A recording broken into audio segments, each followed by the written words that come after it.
आज की कहानी है मौका। दिन के 11 बज चुके थे और सुरेश अभी भी गहरी नींद में सोया था। आजकल उसकी शाम की शिफ्ट चल रही है, इसीलिए सुबह जल्दी उठने की परवाह नहीं होती। वैसे भी बीवी सुजाता 2 दिन पहले ही मायके गई है। अभी कम से कम 15-20 दिन तो वह बीवी की चिकचिक से भी आज़ाद था। सुजाता घर में होती है तो उसे जल्दी उठकर व्यायाम के लिए जाने की जिद करती है। वैसे सुरेश कभी उसकी सुनता नहीं। सुरेश हमेशा से अपनी मर्जी का मालिक रहा है। उसकी माँ ने भी बचपन से उसे यही सिखाया था। कितनी दफ़ा वह सुजाता को माँ की बात कह चुका है कि मर्द घर का मालिक होता है और औरत उसकी गुलाम। घर कैसे चलाना है इसका फैसला मर्द करता है। औरत कभी भी मर्द को आज्ञा नहीं दे सकती, मगर उसे मर्द की आज्ञा माननी ज़रूर चाहिए। ऐसी बातें सुनकर सुजाता चुप रह जाती और वह हंसता हुआ अपने मन की करने लगता। दरवाजे पर दस्तक हुई तो सुरेश को उठना पड़ा। दरवाज़ा खोला तो सामने कुरियर वाला खड़ा था। सर, आपका कुरियर। उसके हाथ में एक लिफाफा था। सुरेश ने लिफाफा खोला तो भौचक्का रह गया। यह तो वकील का नोटिस था जिसे सुजाता द्वारा भिजवाया गया था। हड़बड़ाते हुए सुरेश ने नोटिस पढ़ना शुरू की। यह तलाक का नोटिस था जिसमें लिखा हुआ था, श्रीमान सुरेश महाजन, यह नोटिस आपके नाम हमारी मुवक्किल सुजाता कपूर द्वारा भेजा गया है। हमारी मुवक्किल सुजाता निम्न बातों पर आपको गौर कराना चाहती हैं। उन्होंने क्रम से कुछ घटनाओं का विवरण लिखा है कि आपकी जातियों ने उनके अधिकार छीने और वे घरेलू हिंसा का शिकार हुई। ऐसी तमाम घटनाओं के मद्देनज़र वे आपसे आजिज़ आ चुकी हैं और छुटकारा पाना चाहती हैं। नोटिस में विस्तार से कुछ घटनाओं का वर्णन था। ये घटनाएं सुरेश के पुरुषवादी रवैये की पोल खोल रही थी। सुजाता ने क्रम से ये घटनाएं लिखी थी। 14 फरवरी 2020, मिस्टर सुरेश महाजन यानी माननीय पति महोदय, आपको हमारी शादी के करीब 1 सप्ताह बाद की वह रात तो याद ही होगी। लॉकडाउन से 1 महीने पहले वैलेंटाइन डे के दिन जब हम हनीमून पर मनाली गए थे, तो उस दिन मैंने अपनी बहन द्वारा दिए गए तोहफे को खोला था। बहन ने चुपके से मेरे बैग में एक ड्रेस रख दी थी और मैं उसे पहनकर तैयार हो गई। ड्रेस कहीं से भी बेकार नहीं लग रही थी। स्लीवलेस ज़रूर थी, मगर भद्दी नहीं थी। उस ड्रेस को पहनकर खुशी खुशी मैं अपने कमरे से बाहर निकली। आपने बुरा सा मुंह बनाया, अपने हाथ में पकड़ा हुआ अखबार नीचे फेंका और झकझोरते हुए मुझे यह कहते हुए वापस बाथरूम में धकेल दिया कि ऐसी ड्रेस पहनकर साथ चलने की बात सोचना भी मत। उस वक्त मुझे ऐसा लगा जैसे मेरे वजूद पर ही सवाल खड़ा किया गया हो। क्या मुझे अपनी पसंद के कपड़े पहनने का हक भी नहीं मिलना चाहिए? क्या अपने हनीमून पर अपने पति के साथ भी मैं वेस्टर्न ड्रेस नहीं पहन सकती?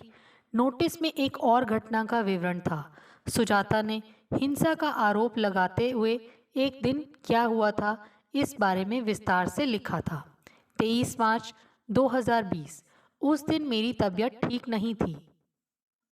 मुझे उठने में देर हो गई। आप तो मेरे उठने पर ही उठते हो, इस वजह से आपको ऑफिस जाने में देर हो गई। मैंने तबीयत खराब में भी जल्दी जल्दी नाश्ता बनाया, मगर आप झल्लाते हुए ऑफिस चले गए। शाम तक मुझे 102 डिग्री बुखार हो चुका था।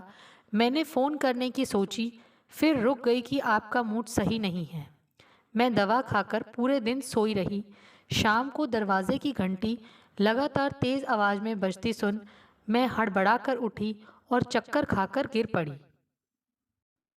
किसी तरह लड़खड़ाते हुए मैंने दरवाज़ा खोला। मेरी तरफ एक पल को भी देखे बगैर आपने मुझे धक्का दिया और चिल्लाते हुए घर में घुसे। अपना बैग बिस्तर पर पटकते हुए चीखने लगे, दरवाज़ा खोलने में इतनी देर लगती है, पता नहीं क्यों पूरे दिन बिस्तर तोड़ती रहती है। मैं थक हार कर ऑफिस से लौटता हूँ और एक तुम हो कि दरवाज़ा भी नहीं खुलता। अब मुंह क्या देख रही हो, पानी लाओ। उस वक्त मुझे खुद पर कितना तरस आया यह केवल मैं ही जानती हूँ। तुमने एक नज़र भी मेरे मलिन पड़े चेहरे की तरफ नहीं डाली। मेरी तकलीफ़ तुम्हें दिखाई ही नहीं दी। तुमने यह सोचने की कोशिश भी नहीं की कि मैं आज इतनी सुस्त क्यों हो रही हूँ। तुम्हारे लिए मैंने चाय बनाई, मगर खाना बनाने की हिम्मत नहीं हुई। तुम्हें कुछ कहने का भी दिल नहीं किया। मैं जाकर सो गई और तुमने रात में खाना ना मिलने पर फिर से हंगामा कर दिया। मेरा हाथ पकड़कर खींचते हुए तुम थप्पड़ लगाने ही वाले थे, मगर हाथ गर्म देखकर रुक गए। यह कैसा रिश्ता है हमारा, जहाँ पति को अपनी पत्नी की तकलीफ भी नहीं दिखती। यह बात अलग है कि अगले दिन से ही लॉकडाउन हो गया और तुम मुझे चाय ब्रेड खिलाने के लिए घर में थे। मगर आज सोचती हूँ कि यदि उस समय मुझे वायरल बुखार के बजाय कोरोना हुआ होता तो तुम मेरी क्या हालत करते। 3 अप्रैल 2020। इस दिन मैंने तुमसे बिना पूछे घर के पर्दे बदल दिए थे, जिन्हें कुछ दिन पहले ही खरीदे थे। तुमने उन पर सरसरी नज़र डाली और कोने में पटक दिया। मुझ पर चिल्लाते हुए तुमने कहा था, इतने चटकीले रंग के पर्दे मेरे घर में नहीं लगेंगे। उस दिन मैं पूछना चाहती थी कि क्या यह घर केवल तुम्हारा है। मैं यहाँ मेहमान हूँ, यह मेरा घर नहीं। मगर हमेशा की तरह मुझे तुमसे कुछ भी पूछने या बताने की इच्छा नहीं हुई। मैं अपने कमरे में जाकर बैठ गई। मेरी आंखें छलछला आई थीं, मगर तुम अपने अहम के नशे में गुम थे। 26 अप्रैल 2020। याद करो, उस दिन शाम 7 बजे मैं हंसती मुस्कुराती अपनी सहेली से बातें करके मुड़ी और तुमने मेरे गाल पर एक थप्पड़ जड़ दिया। चीख पड़े थे तुम। मेरी गलती इतनी सी थी कि मैं अपनी सहेली से उसके पति की तारीफ कर रही थी। तुम्हारे अंदर जलन की आग ऐसी भड़की कि तुमने आगे पीछे सोचे बगैर मुझ पर हाथ उठा दिया। तुम्हें लगता है कि मैं तुम्हारी तारीफ करती रहूं, जबकि तुम मेरी खुशी की कोई कदर नहीं करते। मेरी सहेली विभा का पति हमेशा विभा की पसंद और उसकी खुशी को तवज्जो देता है। ऐसे में मैंने उसकी तारीफ करके क्या गलत कर दिया था। 2 मई 2020। इस दिन अपनी माँ की शह पर तुमने मेरी बाह मरोड़ दी। कई दिनों तक मैं इस दर्द से परेशान रही। वजह सिर्फ इतनी ही थी कि मैं तुम्हारे शर्ट की बटन टाँकना भूल गई, जबकि उस दिन तुम्हारी जूम मीटिंग थी। पर क्या इतनी सी बात पर तुम मेरे साथ इतना दुर्व्यवहार करोगे। लॉकडाउन में तुम भी तो पूरे दिन घर में बैठे रहते हो। ऑफिस का काम तो मुश्किल से 3-4 घंटे करते हो। बाकी समय कभी दोस्त कभी टीवी, तो क्या कभी बीवी का हाथ बटाना ज़रूरी नहीं। सच तो यह है कि तुम्हारे लिए दूसरी सभी चीज़ें महत्वपूर्ण हैं, सिवाय हमारे रिश्ते के। तो फिर इस रिश्ते को ढोते रहने की मजबूरी कैसी। खत्म करते हैं ना इस रिश्ते को। 5 मई 2020। इस दिन आपने मेरी औकात समझाई थी। आपने बताया था कि मुझे औरत होने का धर्म निभाना है। आपको एक बेटा देना है, बेटी नहीं। बेटी की तो आपके जीवन में कोई अहमियत ही नहीं है। बेटा पैदा करना बस मेरे ही हाथ में तो है। कभी कभी मुझे तो शक होता है कि क्या आप वाकई पढ़े लिखे हो। आपसे बेहतर तो अनपढ़ हैं, जो अपनी बिटिया को कंधों पर बैठाए दुनिया जहान घूमते हैं। पर आपके लिए बेटी बोझ है। आपको तो सिर्फ बेटा चाहिए। जाने कैसी रूढ़िवादी मानसिकता में जकड़े हुए हो आप, कि जब साथ चलती हूँ तो एक अजीब सी जकड़न का एहसास होता है। अब आज़ादी चाहती हूँ मैं आपसे, आपकी धौंस भरी बातों से, आपके पुरुषवादी व्यवहार से। 14 मई 2020।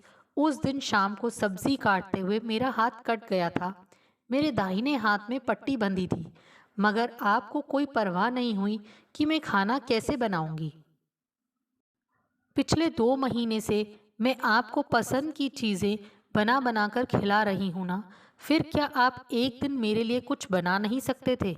बेशर्म होकर मैंने आपको कहा कि हेल्प कर दो, तो आपने कैसा धौंस भरा जवाब दिया था, खाना बनाना औरतों का काम है। बता दो, तुमसे नहीं होता तो किसी और को रख लेता हूँ। आपका जवाब सुनकर मैं बिल्कुल चुप रह गई थी।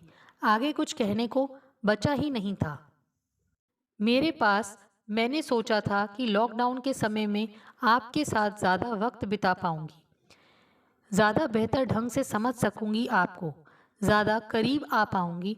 मगर अफसोस, करीब आने के बजाय हमेशा के लिए दूर हो जाना चाहती हूँ, क्योंकि लॉकडाउन के इन दिनों में बेहतर ढंग से समझ लिया है मैं ऐसे शख्स के साथ कतई नहीं रह सकती जिसके लिए रिश्तों का कोई अर्थ नहीं, जो अपने जीवन साथी की तकलीफ तक न समझ सके, उसे बराबरी का दर्जा न दे सके, उसकी खुशियों का ख्याल न रख सके, उस पर विश्वास भी न करे और ना ही उसे अपनी ज़िंदगी में कोई अहमियत ही दे सके। सुरेश बिस्तर पर लुढ़क गया, कागज़ छूटकर नीचे जा गिरा। उसे आज रोशनी भी चुभने लगी थी। उसने जल्दी से अपने चेहरे को तकिए से ढक लिया। आज पहली दफ़ा किसी ने उसे आईना दिखाया था और अपनी सूरत देखकर उसे शर्म आ रही थी। उसे सुजाता के साथ बिताए एक एक पल याद आने लगे थे।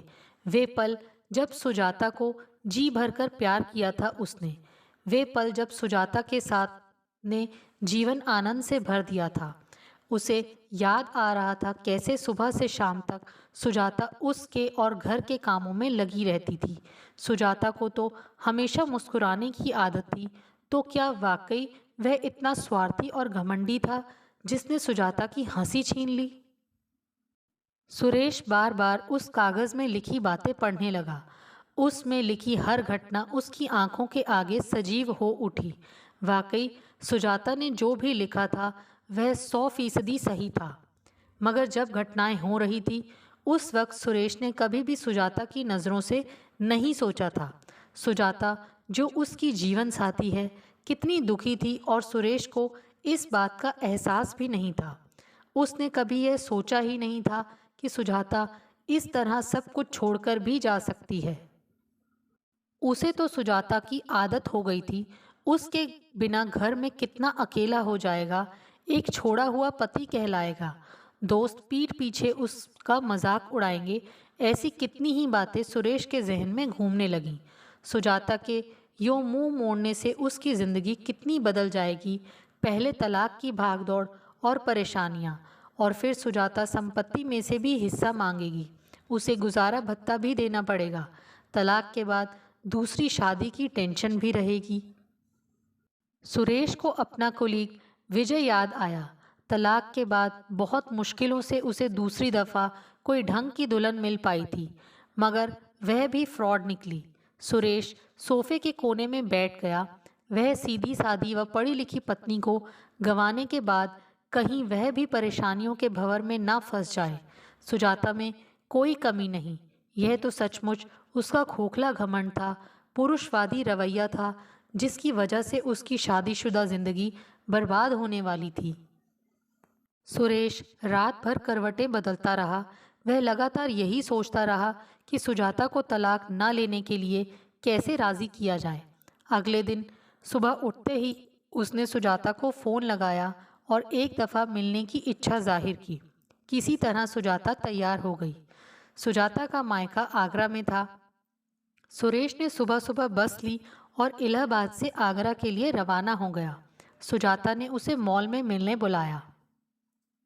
सुजाता का हाथ थामकर सुरेश ने कहा, बस एक मौका दे दो मुझे सुजाता, तुम्हारी हर शिकायत दूर कर दूंगा। तुम्हें खोने के एहसास ने ही मुझे मेरी औकात समझा दी। सुजाता, बस एक मौका दे दो अपने पति को, फिर जो चाहे कर लेना। तुमने मुझे आईना दिखा दिया है, यकीन रखो मैं चेहरा बदल लूँगा, बस तुम्हारा साथ नहीं खो सकता। सुजाता ने सोचा भी नहीं था कि सुरेश इस तरह उससे माफ़ी मांगेगा। एक मौका तो हर अपराधी को दिया जाता है, आपको भी दे दूंगी, पर ध्यान रखना मौके बार बार नहीं मिलते। मुस्कुराते हुए सुजाता ने कहा तो सुरेश ने बढ़कर उसे गले से लगा लिया। सुजाता के द्वारा भेजे गए नोटिस ने उसकी ज़िंदगी की दिशा ही बदल दी थी। सुरेश को सबक मिल चुका था कि वह तुलसीदास की रामचरितमानस की चौपाइयों पर भरोसा करके सुखी ज़िंदगी नहीं जी सकता। सुजाता उनमें से नहीं है जो सिर पर पल्लू ढाककर प्रवचनकर्ताओं की ऊल जलूल बातें मान ले। वह एक बराबरी का हक रखने वाली पत्नी है, ताड़न की अधिकारी नहीं। दोस्तों, आपको हमारी ये कहानी कैसे लगी? प्लीज़ कमेंट्स करके बताइए। Thanks for watching this video.